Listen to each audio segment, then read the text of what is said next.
এক কোম্পানির সেলসম্যান পরিচয় দিয়ে বাড়িতে ঢুকে ছলচাতুরি করে এক বৃদ্ধার সোনার অলংকার হাতিয়ে চম্পট দিল দুই অজ্ঞাত পরিচয় দুষ্কৃতী।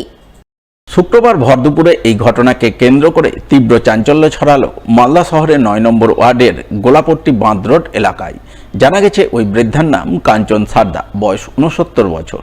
এদিন দুপুর নাগাদ তিনি ও তার কাজের মাসি বাড়িতে ছিলেন। ওই সময় হঠাৎ করেই দুই অজ্ঞাত পরিচয় ব্যক্তি বাড়িতে ঢুকে নিজেদের এক কোম্পানির সেলসম্যান হিসেবে পরিচয় দেয়। এরপর এক ধরনের পাউডার দেখিয়ে তা দিয়ে কাঁসা, পিতল, সোনা, চাঁদি পরিষ্কার করার কথা বলে।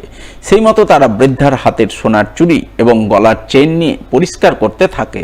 আর ঠিক তখনই ছলচাতুরি করে তারা সোনার চুড়ি ও সোনার চেন পাল্টে প্লাস্টিকে অন্য কিছু রেখে ৫ মিনিট পরে তা খোলার কথা বলে চম্পট দেয়। তারা যাওয়ার পর বৃদ্ধা সেই প্লাস্টিক খুলে দেখেন তাতে সোনার অলংকার নেই। তখনই তিনি প্রতারণার বিষয়টি বুঝতে পারেন। এরপর সিসিটিভির ফুটেজ সংগ্রহ করে গোটা ঘটনা জানিয়ে ইংরেজবাজার থানায় তিনি লিখিত অভিযোগ দায়ের করেন। তার ভিত্তিতে পুলিশ ঘটনার তদন্ত শুরু করেছে বলে জানা গেছে। দুইজন এসেছিল, उजाला कंपनी একটা कार्ड दिलो, तांबा का बर्तन और साफ हो जाता है। तो फिर वो क्या करते करते हाथ में लाल रंग का पाउडर लगा दिया, चूड़ी में और गला में। এটা লাল হয়ে গেছে, খুলে দাও, ধুয়ে নাও, ना लेकर लाल हो जाए धोया, बोलता पाउडर में डाल दो। पाउडर में डाला, दूसरा पंच करके पाउडर का पैकेट दे दिया। और वो जाने के साथ साथ ही हम खोले, बोले 5 मिनट बाद खोलना। खोलते ही तो चूड़ी और वो कंठी तो गायब है, उसका पीतल का लाल रंग का प्लास्टिक का चूड़ी निकला वो पाउडर के अंदर से।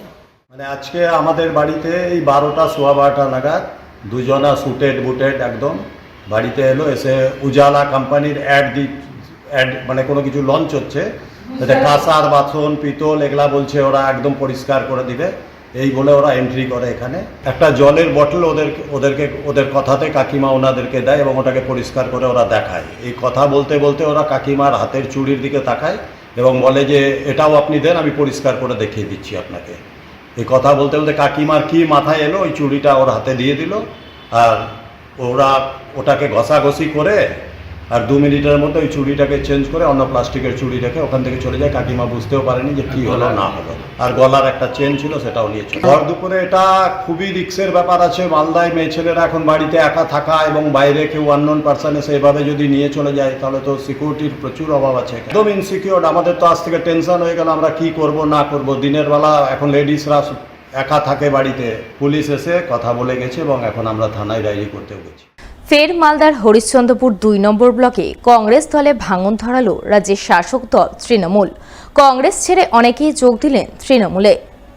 বৃহস্পতিবার বিকালে এই যোগদান কর্মসূচি অনুষ্ঠিত হয় হরিশ্চন্দ্রপুর 2 নম্বর ব্লকের মশালদহ অঞ্চলের মিলনগড় সাজ্জাদিয়া হাই মাদ্রাসা প্রাঙ্গণে।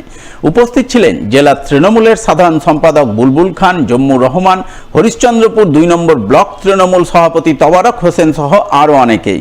এদিন তাদের হাত ধরেই এলাকার বহু কংগ্রেস নেতাকর্মী তৃণমূল দলে যোগদান করেন।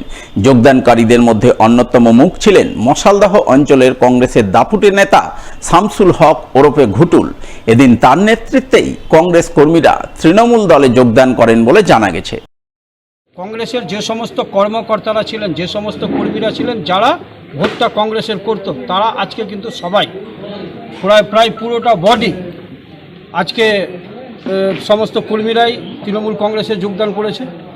তার কারণটা হচ্ছে বিগত 5 বছরে আমাদের এই পঞ্চায়েতে যত কোটি কোটি টাকার কাজ হয়েছে, আমাদের পুরো মিলনগড় সেক্টরটা বললে ভুল হবে, পুরো মশালদহ জিপিকে একটা আমি তো কয়েকশো কোটি টাকার কাজ যে জিপি গত 5 বছরে করলো। 1 বছর প্লাস হয়ে গেল। 1 বছর প্লাস হয়ে যাওয়ার পরেও এরা এখন পর্যন্ত কোনো কাজ করতে পারেনি। তো মানুষ এখানকার ফেড আপ, মানুষ বীতশ্রদ্ধ। এই কারণে মশালদহ জিপির আমাদের মিলনগড় সেক্টরের পুরো কংগ্রেস দলটাই আজকে তৃণমূল কংগ্রেসে যোগদান করে। পেট্রোল পাম্পের মেশিনে উল্লেখিত টাকা চেয়ে কম পরিমাণে তেল দেওয়ার অভিযোগ। আর এই অভিযোগেই পেট্রোল পাম্পে তুমুল বিক্ষোভ দেখালেন উত্তেজিত জনতা।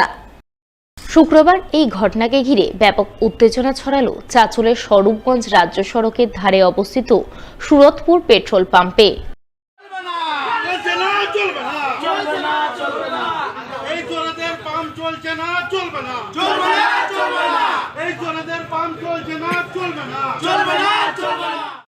ঘটনায় উত্তেজিত জনতার অভিযোগ, এক স্কুল মাস্টার তার স্কুটিতে তেল ভরতে এসেছিলেন, কিন্তু পেট্রোল পাম্প কর্মী তেল প্রদানে কারচুপি করে তার স্কুটিতে কম পরিমাণ তেল দিয়ে বেশি টাকা দাবি করছিলেন।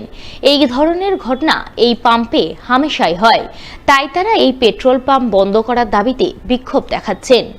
একজন বুজরুগ এসে স্কুটারে তেল ভরলো, তো উনি বলছে কি আমার 500 টাকার তেলে ফুল হয়ে যায়, আর ইনি বলছে কি আমি 614 টাকার তেল দিয়েছি। তারপরে কিরালো তো করছিল, তো আমি দৌড়ে আসলাম মোটর সাইকেলের কাছে, বললাম কি হয়েছে দাদা, তবু আমরা কিছু বলিনি। যখন চিৎকার করতে করতে তখন ওই ছেলেটা বলছে কি 414 টাকা 614 টাকা তেল দিয়ে আর 414 টাকা ও চাইছে, মানে 400 টাকা চাইছে। তখনই আমরা ধরলাম তুমি 614 টাকার তেল দিয়ে 400 টাকা কেন চাইছো। ছেলেটা বলছে বলে কি চুরি করছি তো তোমার কি আছে, এভাবে বলছে আমাকে, বুঝলা। তারপরে আমরা ধরেছি ওকে 40 টাকা। তারপরে পিছনে আবার বলছে কি আরো বেলে তেল নাও তুমি বেলে, কাউকে বেলে বলো না, তেল বেলে ওকে আবার 40 টাকার তেল দিল। তার জন্য আমরা পুলিশ প্রশাসন সবাই এসছে, তার জন্য আমরা পাম্পটা আমরা বন্ধ করতে চাইছি। এদিকে এই ঘটনায় খবর পেয়ে চাঁচল থানার পুলিশ ঘটনাস্থলে ছুটে যায় এবং উত্তেজিত জনতাকে শান্ত করে পরিস্থিতির নিয়ন্ত্রণে আনে। ঘটনায় পেট্রোল পাম্প ম্যানেজার জানান, পেট্রোল পাম্প কর্মী কম পরিমাণে তেল দিয়ে বেশি টাকা চাইলে তা অন্যায়। তারা বিষয়টি শুনেছেন এবং ভবিষ্যতে যাতে এই ধরনের ঘটনা না ঘটে তা দেখবেন। আমি বলবো তেল কম দিয়েছে, এটা তো অন্যায় করেছে যদি কম দিয়ে থাকে। আমি ছিলাম না, ঠিক আছে, আমার স্টাফ বললো যে আমার তেল মিস্টেক হয়ে ঢুকে গেছে, কম চলে গেছে, আমি বুঝতে পারিনি। তারপর ম্যানেজার পাবলিক বলছে না আমরা পাম্প বন্ধ রাখবো মালিক না আসা অব্দি। এটা ঘটনা তো আমি প্রথম জানলাম এরকম ব্যাপারটা, জিনিসটা যাতে এটা না হয় সেটা আমি দেখবো মালিকের সাথে কথা বলে। এই প্রসঙ্গে চাঁচল থানার পুলিশকে ধরা হলে পুলিশ জানান, কম পরিমাণে তেল দেওয়ার অভিযোগ সামনে এসেছে, তারা লিখিত অভিযোগ দিতে বলেছেন। অভিযোগ পেলে তারা বিষয়টি তদন্ত করে দেখবেন।